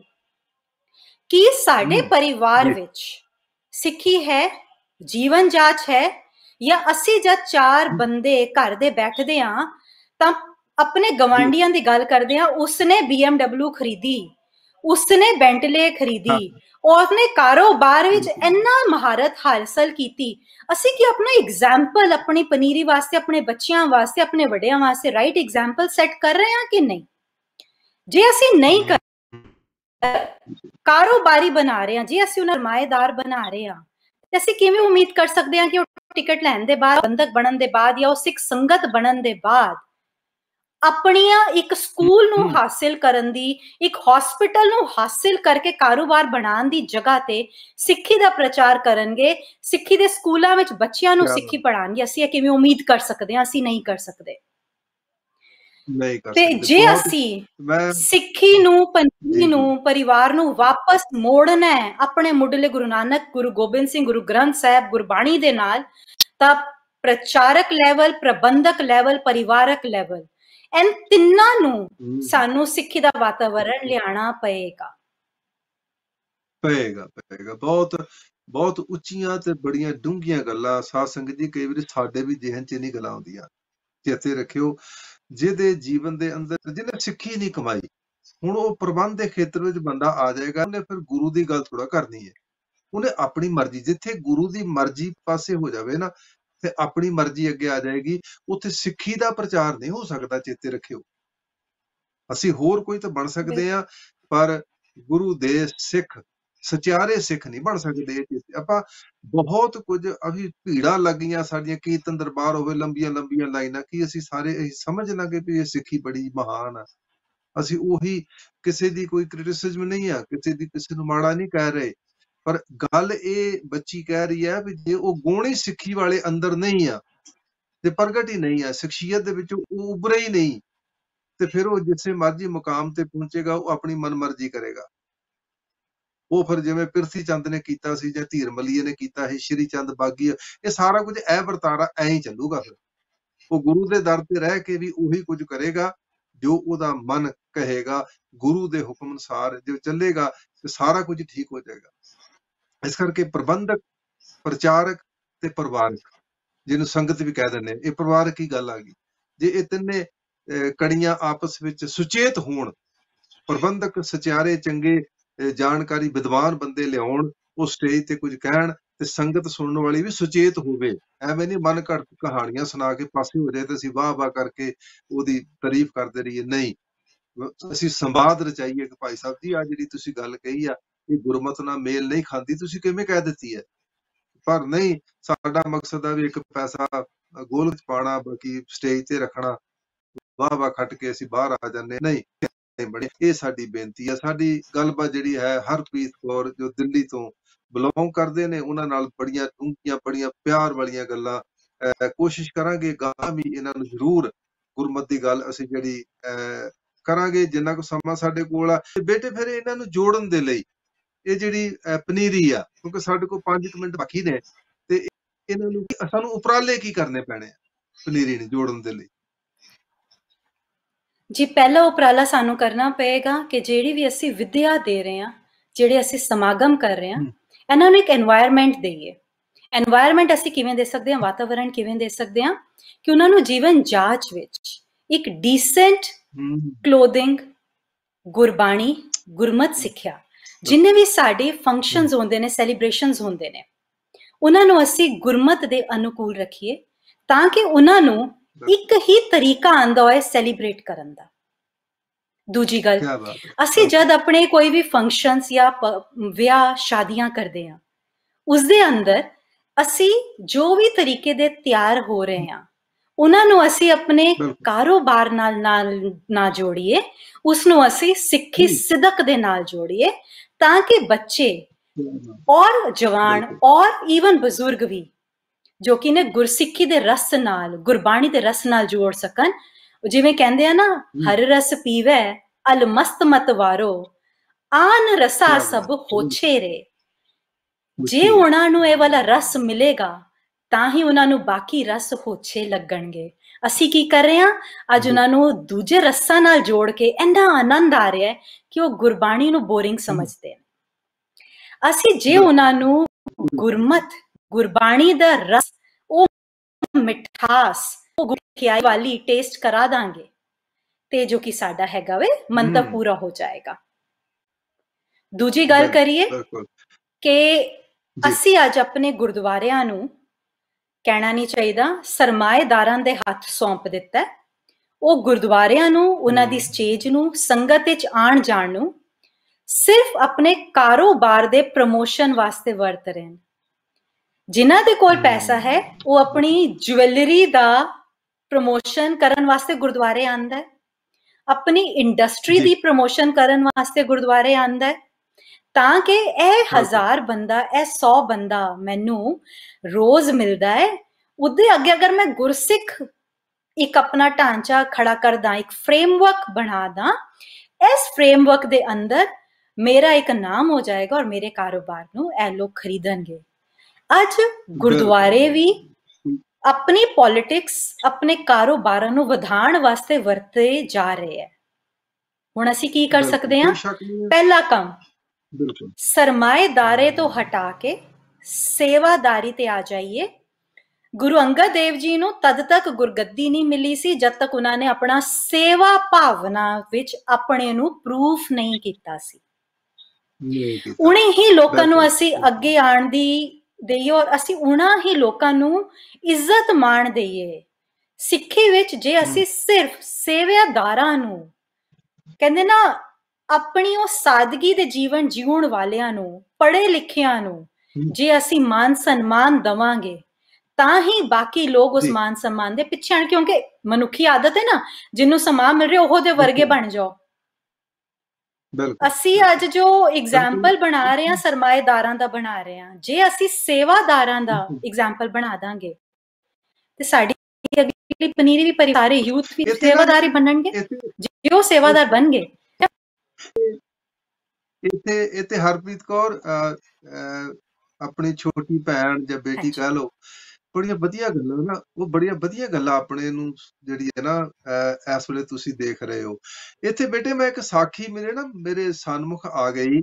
ਮੈਂ ਕਈ ਵਾਰੀ ਮਹਿਸੂਸ ਕਰਦਾ, ਵਾਹ ਬਾਬਾ ਨਾਨਕ, ਵੀ ਕਿਹੋ ਜਿਹਾ ਤੂੰ ਜੀਵਨ ਸਾਨੂੰ ਜੀਉ ਕੇ ਦਿੱਤਾ। ਤੂੰ ਸਾਨੂੰ ਜੀਵਨ ਦਿੱਤਾ, ਤੂੰ ਕੇਵਲ ਕਿਹਾ ਨਹੀਂ, ਸਾਡੇ ਤੇ ਸਟੇਜਾਂ ਤੇ ਕਹਿ ਦਿੰਦੇ ਨੇ, ਲੈਕਚਰ ਕਰ ਦਿੰਦੇ ਨੇ, ਅੰਦਰ ਸਾਡੇ ਕੁਝ ਹੋਰ ਆ, ਬਾਹਰ ਕੁਝ ਸਾਡੇ ਹੋਰ ਆ। ਤੂੰ ਜਿੱਥੇ ਕਿਹਾ ਸੀ ਨਾ ਵੀ ਜਿੱਥੇ ਨੀਚ ਸੰਭਾਲੀਆਂ ਤਿੱਥੇ ਨਦਰ ਤੇਰੀ ਬਖਸ਼ੀਸ਼, ਤੂੰ ਇੰਨਾ ਕੁ ਗਰੀਬ ਨਵਾਜ ਏ। ਜਿਹੜੀ ਤੁਸੀਂ ਸਰਮਾਏਦਾਰ ਦੀ ਗੱਲ ਕੀਤੀ, ਮੈਂ ਉਹ ਗੱਲ ਕਰ ਰਿਹਾ ਭਈ ਤੂੰ ਸਭ ਤੋਂ ਪਹਿਲਾਂ ਇੱਕ ਪਾਸੇ ਸਰਮਾਏਦਾਰ ਆ ਮਲਕ ਭਾਗੂ, ਜਿਹੜਾ ਜਿਹਦੇ ਕੋਲ ਬਹੁਤ ਪੈਸਾ, ਉਹ ਕਹਿੰਦਾ ਵੀ ਮੇਰੇ ਕੋਲ ਪੈਸਾ ਪਰ ਮੇਰਾ ਨਾਮ ਵੀ ਲੋਕਾਂ ਵਿੱਚ ਹੋਣਾ ਚਾਹੀਦਾ। ਕਿਉਂਕਿ ਜਿਹਦੇ ਕੋਲ ਸਰਮਾਏਦਾਰ ਆ ਬੰਦਾ, ਉਹ ਕਹਿੰਦਾ ਮੇਰੇ ਕੋਲ ਪੈਸਾ ਬਹੁਤ ਆ, ਮੇਰਾ ਨਾਮ ਵੀ ਹੋਵੇ। ਉਹਨੇ ਜੱਗ ਕੀਤਾ। ਪਰ ਮੈਂ ਜਿਹੜੀ ਮੁੱਕਦੀ ਗੱਲ ਨੂੰ ਸ਼ਾਰਟ ਕਰ ਲਵਾਂ ਵੀ ਉਹ ਦੇਖੋ ਉਹਦੇ ਘਰ ਨਹੀਂ ਗਿਆ। ਮੇਰਾ ਗੁਰੂ ਨਾਨਕ ਸਾਹਿਬ ਉਹਦੇ ਵੱਲ ਪਿੱਠ ਕਰੀ ਬੈਠਾ ਹੈ ਤੇ ਭਾਈ ਲਾਲੋ ਦੇ ਘਰ ਜਾ ਕੇ ਜਿਹੜਾ ਕਿਰਤੀ ਏ ਸਿੱਖ ਏ, ਕਿੰਨੇ ਕੁ ਭਾਗਾਂ ਵਾਲਾ ਹੋਏਗਾ ਭਾਈ ਲਾਲੋ। ਅੱਜ ਅਸੀਂ ਜਿਹੜੀ ਤੁਸੀਂ ਗੱਲ ਕੀਤੀ ਵੀ ਜਿਹੜਾ ਨਾਮ ਕਮਾਉਣਾ ਉਹਦੇ ਪਿੱਛੇ ਤੁਰ ਪੈਂਦੇ ਆ, ਪਰ ਜਿਹਨੇ ਜੀਵਨ ਕਮਾਇਆ, ਜਿਹਦਾ ਕਰੈਕਟਰ ਚੰਗਾ, ਜਿਹੜਾ ਰੁੱਕੀ ਰੋਟੀ ਖਾ ਕੇ ਵੀ ਸ਼ੁਕਰ ਕਰਦਾ, ਜਿਹੜਾ ਕਿਰਤ ਕਰਦਾ, ਕਿਸੇ ਦੀ ਠੱਗੀ ਨਹੀਂ ਮਾਰਦਾ, ਕਿਸੇ ਨਾਲ ਬੇਈਮਾਨੀ ਨਹੀਂ ਕਰਦਾ, ਉਹਦੀ ਅਸੀਂ ਕਦਰ ਘੱਟ ਤੇ ਅਸੀਂ ਮਲਕ ਭਾਗੋ ਦੇ ਪਿੱਛੇ ਜ਼ਿਆਦਾ ਲੱਗ ਤੁਰੇ ਆ। ਜਿਹਦੇ ਕਰਕੇ ਤੁਸੀਂ ਸਮਝਦੇ ਹੋ, ਜ਼ਰੂਰ ਸਮਝਦੇ ਹੋਗੇ ਵੀ ਸਿੱਖੀ ਵਿੱਚ ਇਹ ਨਿਗਾਰ ਆਉਣ ਦਾ ਇੱਕ ਬੜਾ ਵੱਡਾ ਕਾਰਨ ਆ। ਜੇ ਮੇਰਾ ਬਾਬਾ ਨਾਨਕ ਕਹਿੰਦਾ ਨਹੀਂ, ਉਹ ਪ੍ਰੈਕਟੀਕਲੀ ਭਾਈ ਲਾਲੋ ਦੇ ਘਰ ਬਹਿ ਕੇ ਔਖੀ ਰੋਟੀ ਖਾ ਰਿਹਾ ਤੇ 36 ਪ੍ਰਕਾਰ ਦੇ ਭੋਜਨਾਂ ਨੂੰ ਪਿੱਠ ਦੇ ਕੇ ਕਹਿੰਦਾ ਵੀ ਮੈਂ ਨਹੀਂ ਛਕਣਾ ਤੇਰਾ, ਇਹ ਗਰੀਬਾਂ ਦਾ ਖੂਨ ਆ, ਜੇ ਮੈਂ ਇਹ ਖਾ ਲਿਆ ਤੇ ਮੇਰੇ ਪਰਮਾਰਥ ਦੀ ਜ਼ਿੰਦਗੀ ਵਿੱਚ, ਧਾਰਮਿਕ ਦਾ ਜਿਹੜਾ ਜੀਵਨ ਦੇ ਵਿੱਚ ਇਹ ਕੰਡੇ ਬਣ ਕੇ ਚੁਭਣਗੇ। ਪਰ ਅੱਜ ਅਸੀਂ ਇਹਨਾਂ ਗੱਲਾਂ ਦੀ ਪਰਵਾਹ ਨਹੀਂ ਕਰਦੇ, ਪਦਾਰਥਵਾਦੀ ਹੋ ਗਏ ਆ। ਇਹਨਾਂ ਪਦਾਰਥਵਾਦੀ ਜ਼ਿੰਦਗੀ ਦੇ ਵਿੱਚ ਸਾਨੂੰ ਸਿਰਫ ਚਸਕਾ ਖਾਣ ਦਾ ਤੇ ਪਦਾਰਥਵਾਦੀ ਜ਼ਿੰਦਗੀ ਵਿੱਚ ਸਭ ਕੁਝ ਆਪਣੇ ਘਰ ਆ ਜਾਵੇ, ਪਰ ਜਿਹੜੀ ਲੁਕਾਈ ਆ ਰੱਬ ਦੀ ਬਣਾਈ ਮਨੁੱਖਤਾ ਜਿਹੜੀ ਆ, ਉਹਨੂੰ ਅਸੀਂ ਜਿਹੜਾ ਉਹਦੇ ਪਾਸੇ ਸੋਚਣ ਦਾ ਵੀ ਅਸੀਂ ਹਿਆ ਨਹੀਂ ਕਰ ਰਹੇ। ਮੇਰੇ ਕਹਿਣ ਦਾ ਮਤਲਬ ਤੁਸੀਂ ਬੜੀ ਸਮਝਾਈ, ਇਸ ਪਾਸੇ ਸਾਰੀ ਇੱਕ ਪਾਸੇ ਸੇਵਾਦਾਰੀ ਆ, ਪਰ ਉਲਟਾ ਹੋ ਰਿਹਾ ਜੀ। ਬਿਲਕੁਲ ਠੀਕ ਕਹਿ ਰਹੇ ਹੋ ਜੀ, ਤੁਸੀਂ ਬਿਲਕੁਲ ਸਹੀ ਕਿਹਾ। ਬਿਲਕੁਲ। ਤੇ ਅਗਲਾ ਸਵਾਲ ਜਿਹੜਾ ਹੈ ਉਹ ਤੁਹਾਡੇ ਨੂੰ ਜਿਹੜਾ ਹੈ, ਮੇਰੇ ਖਿਆਲ ਆਖਰੀ ਸਵਾਲ ਆਪਾਂ ਕਰ ਲਈਏ ਤੇ ਸਾਰਿਆਂ ਨੂੰ ਸਮ ਅਪ ਕਰ ਲਈਏ। ਤੁਸੀਂ ਥੋੜਾ ਬਿਲਕੁਲ ਡਿਟੇਲ ਨਾਲ ਵੀ ਕਹਿ ਸਕਦੇ ਹੋ ਕਿ ਇਹ ਸਾਰੇ ਘਟਨਾਕ੍ਰਮ ਦੇ ਵਿੱਚੋਂ ਜਿਹੜੀ ਸਿੱਖੀ ਦਾ ਸੁਨਹਿਰੀ ਭਵਿੱਖ ਹੈ, ਕਿਉਂਕਿ ਅਸੀਂ ਜੋ ਮਰਜ਼ੀ ਕਰੀ ਜਾਈਏ ਹੋਣਾ ਤੇ ਉਹੀ ਆ। ਆਪਾਂ ਜਦੋਂ ਪੜ੍ਹਦੇ ਆ ਨਾ, ਤੂੰ ਸੱਚਾ ਸਾਹਿਬ ਸਿਫਤ ਸਵਾਲਿਓ ਜਿਨ ਕੀਤੀ ਸੋ ਪਾਰ ਪਿਆ, ਕਹੋ ਨਾਨਕ ਕਰਤੀਆਂ ਬਾਤਾਂ ਜੋ ਕੁਛ ਕਰਨਾ ਸੋ ਕਰ ਰਿਹਾ। ਹੋਣਾ ਤੇ ਉਹੀ ਆ ਜੋ ਇਹ ਕੁਦਰਤ ਦੇ ਇੱਕ ਨਿਯਮ ਆ, ਜੋ ਕੁਝ ਅਸੀਂ ਬੀਜਾਂਗੇ ਉਹ ਸਾਨੂੰ ਵੱਢਣਾ ਪੈਣਾ। ਹਾਂ, ਅੱਜ ਕੋਈ ਬੜਾ ਬੰਦਾ ਸਾਨੂੰ ਬੜਾ ਲੱਗ ਰਿਹਾ, ਬੜਾ ਵੱਡਾ ਲੀਡਰ ਹੈ, ਪਰ ਜੋ ਕਲੰਕ ਉਹਦੇ ਮੱਥੇ ਤੇ ਵੜਿਆ ਜਾ ਰਿਹਾ, ਉਹ ਕਲੰਕ ਹੀ ਉਹਦੀ ਜ਼ਿੰਦਗੀ ਦੇ ਖਾਤਮੇ ਦਾ ਕਾਰਨ ਬਣਦਾ। ਜ਼ਿੰਦਗੀ ਦੇ ਸਦਾ ਹੀ ਕਲੰਕ ਲਾ ਕੇ ਜਾਏਗਾ। ਪਰ ਜਿਹੜਾ ਗੁਰੂ ਦੇ ਹੁਕਮ ਵਿੱਚ ਚੱਲਦਾ ਹੈ, ਆਪਾਂ ਜਿਹੜੀ ਮੁੱਕਦੀ ਗੱਲ ਸਵਾਲ ਹੈ ਕਿ ਸਿੱਖੀ ਦੇ ਇਸ ਸੁਨਹਿਰੀ ਭਵਿੱਖ ਨੂੰ ਬਰਕਰਾਰ ਰੱਖਣ ਲਈ ਸਾਨੂੰ ਫਿਰ ਕਿਹੋ ਜਿਹੇ ਯਤਨ ਕਰਨੇ ਪੈਣਗੇ ਜਿਹਦੇ ਨਾਲ ਅਸੀਂ ਸਾਡਾ ਸਿੱਖੀ ਦਾ ਸਾਡੀ ਸ਼ਖਸੀਅਤ ਸਾਹਮਣੇ ਪ੍ਰਗਟ ਹੋਵੇ ਜੀ। ਸਭ ਤੋਂ ਪਹਿਲਾਂ ਜਦ ਅਸੀਂ ਇਸ ਦੀ ਗੱਲ ਕਰਾਂਗੇ ਕਿ ਅਸੀਂ ਕੀ ਕਰਨਾ ਹੈ, ਉਹ ਨਿੱਜੀ ਤੋਂ ਸ਼ੁਰੂ ਕਰਾਂਗੇ। ਸਭ ਤੋਂ ਪਹਿਲੇ ਆਪਣੇ ਗਿਰਬਾਨੇ ਝਾਂਕ ਲਈਏ ਕਿ ਮੈਂ ਪਰਸਨਲੀ ਅੰਮ੍ਰਿਤ ਵੇਲੇ ਉੱਠਦਾ ਜਾਂ ਉੱਠਦੀ ਹਾਂ, ਕਿ ਮੈਂ ਸਹਿਜ ਪਾਠ ਕਰਦਾ ਜਾਂ ਕਰਦੀ ਹਾਂ, ਜਾਂ ਅਸੀਂ ਸਹਿਜ ਪਾਠ ਕਰਦੇ ਹਾਂ, ਆਪਣੇ ਵਿੱਚ ਸੋਚੀਏ। ਤੀਜਾ, ਮੈਨੂੰ ਨਿਤਨੇਮ ਦੀ ਸਮਝ ਕਿੰਨੀ ਹੈ, ਮੇਰੀ ਜੀਵਨ ਜਾਚ ਕੀ ਗੁਰਸਿੱਖੀ ਵਾਲੀ ਹੈ। ਔਰ ਜੀਵਨ ਜਾਚ ਸਾਨੂੰ ਕਹਿਣ 'ਚ ਬਿਲਕੁਲ ਝਿਜਕਣਾ ਨਹੀਂ ਚਾਹੀਦਾ, ਖੁੱਲ ਕੇ ਕਹਿਣਾ ਚਾਹੀਦਾ ਹੈ। Alcohol, cheating with your wife ਔਰ ਸਪਾਊਸ, ਕੇਸਾਂ ਦੀ ਬੇਦਬੀ, ਔਰ ਸਾਡਾ ਜੋ ਕੀ ਹੈ ਕਕਾਰ ਨਾ ਪਾਣੇ, ਇਹ ਬਜਰ ਕੁਰਹਿਤ ਹੈ। ਰਹਿਤ ਪਿਆਰੀ ਮੁਝਕੋ ਸਿੱਖ ਪਿਆਰਾ ਨਹੀਂ। ਤੇ ਕੀ ਮੈਂ ਪਰਸਨਲੀ ਰਹਿਤ ਵਿੱਚ ਹਾਂ। ਦੂਜੀ ਗੱਲ, ਜਦ ਵੀ ਮੈਂ ਗੱਲ ਕਰਾਂ, ਮੈਂ ਸਾਹਮਣੇ ਵਾਲੇ ਨਾਲ ਇਹ ਨਾ ਦੇਖਾਂ ਕਿ ਉਹ ਮੈਨੂੰ ਸੋਸ਼ਲ ਕਿੰਨਾ ਬੈਨੀਫਿਟ ਦੇਗਾ, ਮੈਨੂੰ ਬਿਜ਼ਨਸ ਬੈਨੀਫਿਟ ਦੇਗਾ, ਮੈਨੂੰ ਮੇਰੇ ਕਮਰਸ਼ੀਅਲ ਕਿੰਨਾ ਬੈਨੀਫਿਟ ਦੇਗਾ, ਉਸਦੇ ਮੂੰਹ ਤੇ ਮੈਂ ਝਿਜਕਾਂ ਨਹੀਂ। ਕਿ ਮੇਰੀ ਗੁਰਬਾਣੀ ਦੇ ਹਿਸਾਬ ਨਾਲ ਜੇ ਤੁਸੀਂ ਐਲਕੋਹਲ ਪੀਂਦੇ ਹੋ, ਜੇ ਤੁਸੀਂ ਨਿਹੱਥੇ ਤੇ ਵਾਰ, ਕਿਉਂਕਿ ਜਾਨਵਰ ਨੂੰ ਤੁਸੀਂ ਮਾਰ ਰਹੇ ਹੋ, ਨਿਹੱਥੇ ਨੂੰ ਕਰ ਰਹੇ ਹੋ, ਉਹ ਤੁਹਾਡੇ ਨਾਲ ਲੜਨ ਦੇ ਕਾਬਿਲ ਨਹੀਂ ਹੈ, ਤੁਸੀਂ ਉਹਦੇ ਹੱਥ ਪੈਰ ਮਾਰ ਕੇ ਬੰਨ ਕੇ ਉਹਨੂੰ ਕੱਟ ਕੇ ਖਾ ਰਹੇ ਹੋ। ਜੇ ਤੁਸੀਂ ਇਹ ਕੰਮ ਕਰ ਰਹੇ ਹੋ ਜੀ, ਤੁਸੀਂ ਮੇਰੇ ਸਿੱਖੀ ਦੇ ਅਨੁਕੂਲ ਨਹੀਂ ਹੋ। ਅਜੇ ਤੁਹਾਨੂੰ ਹੋਰ ਸਿੱਖਣ ਦੀ ਲੋੜ ਹੈ। ਮੈਨੂੰ ਇਹ ਕਹਿਣੇ 'ਚ ਚਾਹਟ ਨਹੀਂ ਹੋਣੀ ਚਾਹੀਦੀ ਹੈ। ਮੈਨੂੰ ਬੜਾ ਖੁੱਲ ਕੇ ਇਸ ਗੱਲ ਨੂੰ ਕਹਿਣਾ ਚਾਹੀਦਾ ਔਰ ਬੜੇ ਹੀ ਮਾਣ ਨਾਲ ਕਹਿਣਾ ਚਾਹੀਦਾ। ਅੱਗੋਂ ਦੀ ਜੇ ਸਵਾਲ ਹੁੰਦਾ ਜੀ ਤੁਸੀਂ ਪੂਰੇ ਹੋ, ਮੈਂ ਕਹਾਂਗੀ ਨਹੀਂ ਜੀ, ਹੋ ਸਕਦਾ ਮੈਂ ਪੂਰੀ ਨਹੀਂ ਆ, ਪਰ ਮੈਂ ਅਧੂਰੇਪਨ ਨੂੰ ਬੋਲ ਕੇ ਐਕਸੈਪਟ ਕਰਕੇ ਆਈਡੈਂਟੀਫਾਈ ਕਰਕੇ ਸੁਧਰ ਸਕਦੀ ਹਾਂ। ਪਰ ਜੇ ਮੈਂ ਉਸ ਤੇ ਪਰਦਾ ਪਾ ਦਾਂਗੀ, ਉਸਨੂੰ ਹੀ ਚੰਗਾ ਕਹਿ ਦਾਂਗੀ, ਤੇ ਮੈਂ ਜ਼ਿੰਦਗੀ ਵਿੱਚ ਕਦੇ ਸੁਧਰ ਨਹੀਂ ਪਾਵਾਂਗੀ। ਸੋ ਪਹਿਲੀ ਗੱਲ, ਨਿੱਜੀ ਨੂੰ ਸੁਧਾਰਨਾ, ਆਈਡੈਂਟੀਫਾਈ ਐਂਡ ਐਕਸੈਪਟ।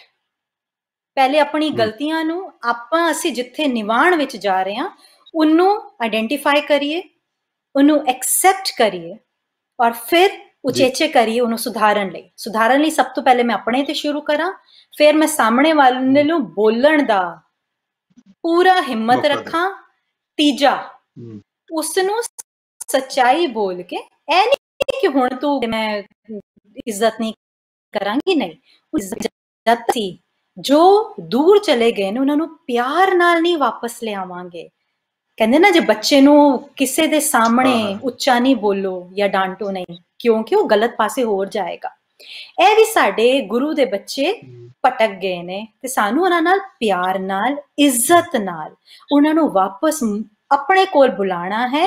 ਗੱਲਾਂ ਬਾਤਾਂ ਕਰਨੀਆਂ ਨੇ, ਬਬਾਣੀਆਂ ਕਹਾਣੀਆਂ ਪੁੱਤ ਸਪੁੱਤ ਕਰੇਣ। ਅਸੀਂ ਉਹਨਾਂ ਨੂੰ ਪੁੱਤਾਂ ਨੂੰ ਦੁਬਾਰਾ ਸਪੁੱਤ ਕਰਨਾ, ਉਹਨਾਂ ਧੀਆਂ ਨੂੰ ਵਾਪਸ ਸੁਚੱਜੀਆਂ ਬਣਾਉਣਾ ਹੈ।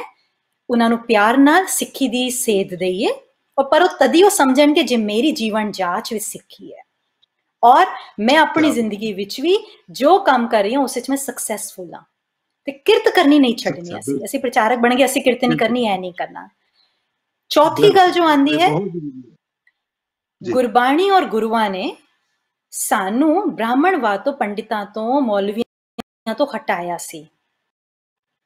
ਸਾਨੂੰ ਪਾਠ ਕਰਨਾ, ਕੀਰਤਨ ਕਰਨਾ, ਜੰਗਾਂ ਵੀ ਲਈਆਂ, ਕਵਿਤਾਵਾਂ ਵੀ ਲਿਖਣੀਆਂ, ਗੁਰਬਾਣੀ ਵੀ ਲਿਖਣ ਦਾ ਔਰ ਪੜ੍ਹਨ ਦਾ, ਇਹ ਸਾਰਾ ਕੁਝ ਸਾਨੂੰ ਇੱਕ ਮਨੁੱਖ, ਇੱਕ ਸਿੱਖ ਨੂੰ ਇਹ ਰਾਈਟਸ ਵੀ ਦਿੱਤੇ ਨੇ, ਹੱਕ ਵੀ ਦਿੱਤੇ ਨੇ ਔਰ ਜ਼ਿੰਮੇਵਾਰੀ ਵੀ ਦਿੱਤੀ ਹੈ ਕਿ ਇਹ ਸਭ ਸਿੱਖਣਾ ਹੈ। ਔਰ ਉਹਨਾਂ ਨੇ ਪਾਠ ਕਰਨ ਨੂੰ ਕਿਸੇ ਵੀ ਔਰਤ ਨੂੰ, ਕਿਸੇ ਵੀ ਨਾਰੀ ਨੂੰ, ਕਿਸੇ ਵੀ ਜੈਂਡਰ ਨੂੰ ਕਿਸੇ ਵੀ ਦਿਨ, ਕਿਸੇ ਵੀ ਦਿਹਾੜੇ, ਮਹੀਨੇ ਦੇ ਵਰਜਿਆ ਨਹੀਂ ਹੈ। ਤੁਸੀਂ ਅੰਮ੍ਰਿਤ ਵੇਲਾ ਰੋਜ਼ ਕਰਨਾ ਹੈ, ਪਾਠ ਰੋਜ਼ ਕਰਨਾ ਹੈ। ਜ਼ਿੰਦਗੀ ਵਿੱਚ ਸਿੱਖੀ ਰੋਜ਼ ਜਿਉਣੀ ਹੈ 365 ਦਿਨ। ਕੋਈ ਵੀ ਤੁਹਾਡਾ ਖਾਣ ਪੀਣ ਦਾ ਇੱਕ ਦਿਨ ਦੀ ਫਾਸਟਿੰਗ ਜਾਂ ਡਿਸਿਪਲਿਨ ਨਹੀਂ ਹੈ, 365 ਦਿਨ ਡਿਸਿਪਲਿਨ ਚਾਹੀਦਾ ਹੈ। ਠੀਕ ਹੈ ਜੀ। ਤੇ ਇਹ ਅਗਰ ਸਾਰੀਆਂ ਚੀਜ਼ਾਂ ਅਸੀਂ ਆਪ ਸ਼ੁਰੂ ਕਰਾਂਗੇ, ਅਸੀਂ ਆਪ ਕੀ ਕਰਦੇ ਹਾਂ, ਭਾਈ ਸਾਹਿਬ ਜੀ ਨੂੰ ਬੁਲਾ ਲੈਣੇ ਅਰਦਾਸ ਕਰਨ ਲਈ। ਇਹ ਜੀ ਨੌਕਰੀ ਨਹੀਂ ਹੈ, ਪਾਠ ਕਰਨਾ ਹੈ ਸਾਡੀ ਜੀਵਨ ਜਾਂਚ ਹੈ, ਇਹਦੇ ਪੈਸੇ ਨਹੀਂ ਸੀ ਲੈਣੇ ਹੈ। ਠੀਕ ਹੈ ਨਾ। ਤੇ ਕੀਰਤਨ ਕਰਨੀ, ਪਾਠ ਕਰਨਾ ਔਰ ਅੰਮ੍ਰਿਤ ਵੇਲਾ ਕਰਨਾ, ਸਿੱਖੀ ਜੀਵਨ ਨੂੰ ਜਿਉਣਾ, ਇਹ ਸਾਡੇ ਸਾਰਿਆਂ ਦੀ ਡਿਊਟੀ ਹੈ, ਹਰ ਇੱਕ ਸਿੱਖ ਦੀ, ਕੱਲੇ ਕੱਲੇ। ਤੇ ਜਦ ਅਸੀਂ ਇਹਨੂੰ ਜੀਵਾਂਗੇ, ਅਸੀਂ ਐਸੇ ਦੀ ਗੱਲ ਕਰਾਂਗੇ, ਹਿੰਮਤ ਰੱਖਾਂਗੇ ਕਹਿਣ ਦੀ, ਜੀ ਜੇ ਤੁਸੀਂ ਅਲਕੋਹਲ ਪੀਂਦੇ ਹੋ ਤੁਸੀਂ ਮੇਰੀ ਸਿੱਖੀ ਵਿੱਚ ਅਜੇ ਅਧੂਰੇ ਹੋ, ਤੁਸੀਂ ਜਿਹੜੇ ਮਰਜ਼ੀ ਅਹੁਦੇ ਤੇ ਬੈਠੇ ਹੋ, ਪਰ ਤੁਸੀਂ ਮੇਰੀ ਸਿੱਖੀ ਵਿੱਚ ਪੂਰੇ ਨਹੀਂ ਹੋ। ਜੇ ਅਸੀਂ ਇਹ ਸਭ ਕੁਝ ਕਰ ਲਿਆ, ਇੱਕ ਰਾਈਟ ਐਗਜ਼ਾਮਪਲ ਸੈੱਟ ਕਰ ਲਿਆ ਔਰ ਫਿਰ ਪਿਆਰ ਨਾਲ ਆਪਣੇ ਪੁੱਤਾਂ ਧੀਆਂ ਨੂੰ ਆਪਣੇ ਵੱਲ ਮੋੜ ਲਿਆ, ਬਸ ਸਾਡਾ ਕੰਮ ਹੋ ਜਾਏਗਾ। ਉਸ ਤੋਂ ਬਾਅਦ ਕਹਿੰਦੇ ਨਾ ਜੀ, ਚਰਨ ਸਰਨ ਗੁਰ ਏਕ ਪੈਂਡਾ ਜਾਏ ਚਲ, ਸਤਿਗੁਰ ਕੋਟ ਪੈਂਡਾ ਆਗੇ ਹੋਏ ਲੇਤ ਹੈ। ਅਸੀਂ ਇੱਕ ਕਦਮ ਚੱਲ ਲਈਏ, ਜਿਵੇਂ ਬਾਕੀ ਤੁਸੀਂ ਕਿਹਾ, ਗੁਰੂ ਆਪੇ ਕਰੋੜ ਪੈਂਡੇ ਚੱਲ ਕੇ ਸਾਨੂੰ ਗੱਲੀ ਲਗਾਉਣ ਵਾਸਤੇ ਤਿਆਰ ਹੈ ਜੀ। ਉਹ ਆਪਾਂ ਕਹਿੰਦੇ ਨਾ, ਕਿਨਕਾ ਏਕ ਜਿਸ ਜੀ ਬਸਾਵੇ, ਉਹ ਇਹੀ ਆ ਚਰਨ ਸ਼ਰਨ ਵਾਲੀ ਗੱਲ ਵੀ। ਉਹਦੀ ਸਿੱਖਿਆ ਦੇ ਅਨੁਸਾਰ ਚੱਲਣਾ ਸ਼ੁਰੂ ਕਰੀਏ, ਉਹਦੀ ਸਿੱਖਿਆ ਨੂੰ ਆਪਣੇ ਅੰਦਰ ਧਾਰਨ ਕਰੀਏ। ਬਹੁਤ ਪਿਆਰੀਆਂ ਗੱਲਾਂ ਜਿਹੜੀਆਂ ਨੇ ਨਾ ਬੱਚੀ ਨੇ ਸਾਡੇ ਨਾਲ ਸਾਂਝੀਆਂ ਕੀਤੀਆਂ ਨੇ। ਮੈਂ ਕਹਿੰਦਾ ਵੀ ਅਸੀਂ ਸਾਰੇ, ਗੁਰੂ ਨਾਨਕ ਨੇ ਦਾ ਸਿੱਖ ਸਾਰੇ ਹੀ ਪ੍ਰਚਾਰਕ ਹੋਣੇ ਚਾਹੀਦੇ ਨੇ। ਇਹ ਕਿਸੇ ਨੇ ਖਾਸ ਵਰਗ ਨੂੰ ਸਤਿਗੁਰਾਂ ਨੇ ਕੋਈ ਥੋੜਾ ਠੇਕਾ ਦਿੱਤਾ ਹੋਇਆ। ਹਰ ਸਿੱਖ, ਹਰ ਪਰਿਵਾਰ ਦਾ ਜਿਹੜਾ ਬੱਚਾ ਵੀ ਪ੍ਰਚਾਰਕ ਦੀ ਧਾਰਨ ਕਰੀਏ। ਸਤਿਗੁਰੂ ਕਰੇ ਤੇਰੀ ਗੁਣੇ ਕੇਰੀ ਛੋੜ ਅਵਗੁਣ ਚੱਲੀਏ, ਗੁਣਾ ਨਾਲ ਸਾਂਝ ਪਾਈਏ ਤੇ ਔਗੁਣਾ ਦਾ ਤਿਆਗ ਕਰੀਏ। ਇਹ ਸਪੁਰ ਦੇ ਵਿੱਚੋਂ ਮੈਂ ਅਖੀਰ ਦੇ ਵਿੱਚ ਹਰਪ੍ਰੀਤ ਕੌਰ ਬੇਨਤੀ ਕਰਾਂਗਾ ਕਿ ਇੱਕ ਸੁਨੇਹਾ ਜਿਹੜਾ ਹੈ ਸਾਡੇ ਪਰਿਵਾਰਾਂ ਨੂੰ, ਕਿ ਆਪਾਂ ਸਿੱਖੀ ਕਮਾਈਏ। ਜਿਹੜੀ ਆਪਾਂ ਬਾਣੀ ਮੈਂ ਪੜ੍ਹਾ ਉਹਦੀ ਵਿਆਖਿਆ ਵੀ ਕਰ ਦਿਓ। ਸਤਿਗੁਰ ਕੀ ਬਾਣੀ ਸਤ ਸਰੂਪ ਹੈ, ਗੁਰਬਾਣੀ ਬਣੀਏ। ਅਸੀਂ ਬਣਨ ਦੀ ਬਜਾਏ ਨਾ ਅਸੀਂ ਕਰਵਾ ਰਹੇ ਹਾਂ, ਅਰਦਾਸਾਂ ਵੀ ਕਰਵਾ ਰਹੇ ਹਾਂ, ਲੰਗਰ ਵੀ ਕਰਵਾ ਰਹੇ ਹਾਂ, ਪਾਠ ਵੀ ਕਰਵਾ ਰਹੇ ਹਾਂ, ਕੀਰਤਨ ਵੀ ਕਰਵਾ ਰਹੇ ਹਾਂ, ਪਰ ਆਪ ਨਹੀਂ ਕਰ ਰਹੇ, ਨਿੱਜ ਨੂੰ ਨਹੀਂ ਸਵਾਰ ਰਹੇ। ਅਖੀਰ ਦੇ ਵਿੱਚ ਕੀ ਆਪਣਾ ਸੁਨੇਹਾ ਕੀ ਦੇਣਾ ਚਾਹੋਗੇ ਜੀ? ਸਿੱਖੀ ਨੂੰ ਅਗਰ ਕਿਸੇ ਚੀਜ਼ ਵਿੱਚ ਸਮਝਿਆ ਗਿਆ ਹੈ ਉਹ ਹੈ ਜੀਵਨ ਔਰ ਮੌਤ। ਮੈਂ ਗੁਰਬਾਣੀ ਦੀ ਤਿਕ ਨਾਲ ਆਪਣਾ ਇੱਕ ਮੈਸੇਜ ਜੋ ਕਿ ਹੈ ਤੁਹਾਨੂੰ ਦਵਾਂਗੀ। ਕਿਆ ਜਾਣਾ ਕਿ ਵ ਮਰਹਿੰਗੇ, ਕੈਸਾ ਮਰਨਾ ਹੋਏ, ਜੇਕਰ ਸਾਹਿਬ ਮਨੋ ਨਾ ਵਿਸਰੈ ਤਾਂ ਸਹਿਲਾ ਮਰਨਾ ਹੋਏ। ਮਨੁੱਖੀ ਜੀਵਨ ਦਾ ਇਹੋ ਮੰਤਵ ਹੈ। ਇਹ ਹੀਰੇ ਵਰਗੇ ਜਨਮ ਨੂੰ ਹੀਰਿਆਂ ਵਰਗਾ ਹੀ ਰੱਖੀਏ, ਕੋਡੀਆਂ ਵਿੱਚ ਨਾ ਬਦਲੀਏ, ਤਾਂ ਕਿ ਸਾਡਾ ਵੀ ਮਰਨਾ ਸਹਿਲਾ ਹੋ ਸਕੇ ਔਰ ਗੁਰੂ ਨਾਲ ਸਾਡਾ ਮੇਲ ਹੋ ਸਕੇ। ਮੇਲ ਹੋ ਜਾਵੇ। ਬਹੁਤ ਬਹੁਤ ਧੰਨਵਾਦ ਸਾਧ ਸੰਗਤ ਦੀ। ਹਰਪ੍ਰੀਤ ਕੌਰ ਦਿੱਲੀ ਤੋਂ ਸਾਡੀਆਂ ਗੱਲਾਂ ਬਾਤਾਂ ਹੋਈਆਂ ਨੇ। ਫਿਰ ਕਿਧਰੇ ਮੌਕਾ ਮਿਲਿਆ ਤਾਂ ਅਸੀਂ ਹੋਰ ਵੀ ਵਧੇਰੇ, ਬੜੀਆਂ ਪਿਆਰੀਆਂ ਗੱਲਾਂ ਨੇ, ਬੜੀਆਂ ਡੂੰਘੀਆਂ ਗੱਲਾਂ ਗੁਰੂ ਦੀਆਂ ਨੇ, ਅੰਦਰ ਵਰਤ ਕੇ ਗੁਰੂ ਕਰਵਾ ਲੈਂਦਾ। ਸੋ ਬਹੁਤ ਵਧੀਆ ਲੱਗਾ ਤੇ ਜ਼ਰੂਰ ਅਸੀਂ ਕੁਝ ਨਾ ਕੁਝ ਸਿੱਖੀਏ। ਗੁਰੂ ਦੀਆਂ ਗੱਲਾਂ ਨੇ, ਗੁਰੂ ਦੀਆਂ ਬਾਤਾਂ ਨੇ, ਹਰ ਦੀਆਂ ਕਥਾ ਕਹਾਣੀਆਂ ਗੁਰਮੀਤ ਸੁਣਾਈਆਂ ਤੇ ਅਸੀਂ ਗੁਰੂ ਮਿੱਤਰਾ ਉਹਨੇ ਸੁਣਾਉਂਦੀਆਂ, ਅਸੀਂ ਸੁਣਨੀਆਂ ਨੇ, ਸੁਣ ਕੇ ਆਪਣੇ ਜੀਵਨ ਵਿੱਚ ਕਮਾਉਣੀਆਂ ਨੇ, ਉਸ ਅਨੁਸਾਰ ਹੀ ਬਣ ਜਾਈਏ। ਸੋ ਬਹੁਤ ਬਹੁਤ ਧੰਨਵਾਦ ਹਰਪ੍ਰੀਤ ਕੌਰ। ਇੱਥੇ ਹੀ ਅਸੀਂ ਖਿਮਾ ਦੇ ਜਾਚਕ ਹੋਵਾਂਗੇ। ਆਓ ਰਲ ਕੇ ਫਤਿਹ ਬੁਲਾਈਏ। ਵਾਹਿਗੁਰੂ ਜੀ ਕਾ ਖਾਲਸਾ, ਵਾਹਿਗੁਰੂ ਜੀ ਕਾ ਖਾਲਸਾ, ਵਾਹਿਗੁਰੂ ਜੀ ਕੀ ਫਤਿਹ।